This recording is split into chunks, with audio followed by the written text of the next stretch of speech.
ছোট ছোট হাঁড়ি পাতিল, চুলা, চামচ, পুতুল, কি সুন্দর দেখতে, তাই না?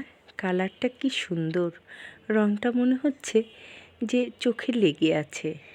সুন্দর এই খেলনাগুলো দেখে আমার সেই শৈশবের ছোটোবেলার কথা মনে পড়ে গেল। শিশুকালে আমরা কীভাবে খেলাধুলা করতাম, এখনকার বাচ্চারা কীভাবে খেলাধুলা করে, পুরাটাই যেন আলাদা।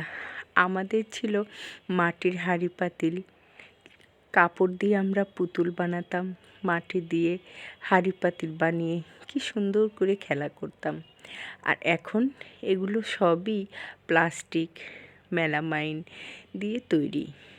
এই তো আমার ছোট ভাইয়ের ছোট মেয়েটা, সে পোলাও রান্না করছে। ওর এই রান্না করা দেখে আমিও সেই শিশুকালে চলে গেলাম। আমার শৈশবটা যেন আমি ফিরে পেলাম আমার ভাতিজির মধ্যে। দেখেন কি সুন্দর করে খেলনা নিয়ে খেলছে, রান্না করছে চুলায়। আমি বললাম, মামুনি কী রান্না করছো? বলছে, পোলাও রান্না করছি ফুপি। এই তো দেখেন, তার পোলাও রান্নাটাও নাকি হয়ে গিয়েছে।